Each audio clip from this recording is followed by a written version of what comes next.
Good morning, y'all. This is Andrew Bateman with Ministry Moments. Please forgive the congestion in my voice. We're dealing with schizophrenic weather in Houston once again.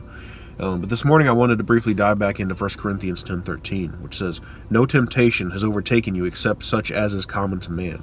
But God is faithful, who will not allow you to be tempted beyond what you are able, but with temptation will also provide the way of escape that you may be able to bear it or to endure it." So there are hardships and trials galore in the household of faith. I mean, many of you on this channel have kind of watched my family and what we've dealt with over the past 6 years, where it just feels like it's just stacking and stacking. And now, especially since we've been called to a body much more substantial in numbers, we've seen how many folks are dealing with things of such magnitude, how hard pressed so many are. And obviously trials are relentless. There's something that we can count on. And, as it says, though, these trials, these temptations, these things are common to man. So one thing we need to do is to recognize that and not let it isolate us into thinking, woe is me, we've got it worse than everybody else or something like that. I've seen that, and honestly, I've been in that camp. And no productivity, no fruit, nothing comes from that.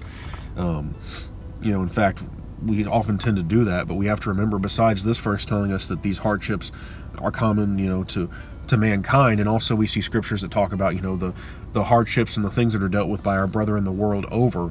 We need to remember Hebrews 4:15, which says, "For we do not have a high priest who cannot sympathize with our weaknesses, for he has been tempted in all points as we are, yet is without sin." That's talking about the Lord himself has endured this. So we are going through nothing new. We are going through nothing so excruciating that it has never been borne by any before. In fact, we see, starting with our King, that Christ went through these things and bore these things just as we did, except he alone was without sin. So these things are common to all of us, and we've got to remember that, so that it keeps us in the proper order and keeps our focus in the proper place.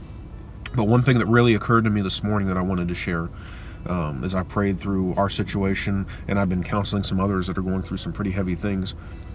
Sometimes this deliverance from temptation or the deliverance from trial, the way of escape, does not necessarily mean the extraction of you from said trial. And I always like to use Shadrach, Meshach, and Abednego as a great illustration of this. When they chose, to defy Nebuchadnezzar and to stand for the Lord, the Lord didn't honor that by keeping them from the flames. Rather, they were cast directly into the flames. And what do we see, though? We see, yes, they walked in the fire, but also, as Nebuchadnezzar himself says, I see 4 men in there, not 3, and one has an appearance of the Son of God.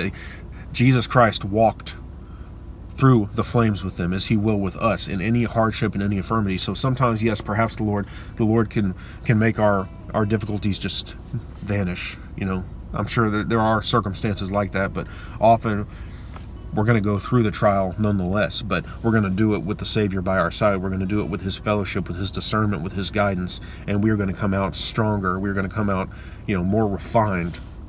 And it says that Shadrach, Meshach, and Abednego came out. They had, their hair, their clothes, their garments weren't singed. They didn't even smell like smoke. So they did have to go in and endure the fire, just as we may have to endure whatever it is that we're dealing with and the things that we're going to deal with. But when we keep things in proper order, when we say, Lord, I am going to be committed to you in this, I am going to trust you even though I don't see the outcome. I don't see the end. I know that you do. And ultimately, we know the end of all things. We know how this scenario ends. We know who has the victory, and we know that the victory is ours. In fact, who is he who is an overcomer except he who believes that Christ is the Son of God? That's you, and that's I. So I wanted to share that. It's a little bit sporadic. It's nothing that I prepared or anything. But keep in mind, if you're going through a trial right now, if you're going through hardship and not understanding it or whatever the case is, or maybe what really is happening is you're wrestling with God's assurances, because he says he'll provide a way of escape. Yet why am I going through this? Well, it's because you have to understand the context of this. It's not necessarily that he's going to provide an escape, meaning he's going to extract you fully from the situation, and it's never going to be an issue, or it's never going to come, you're never going to have anything come against you again. It rather means that he is going to deliver you from it. Deliverance takes many forms, and that's ultimately up to his sovereign will. But we can trust. Again, Romans 8:28 applies across the board. All things work together for good for those who love God and are called according to his purpose. And that's the same in hardship as it is no matter what's going on. We can trust, if the Lord is allowing us to go through a trial, and he's walking with us through a trial, that there is a purpose to that trial, and he has something for us there.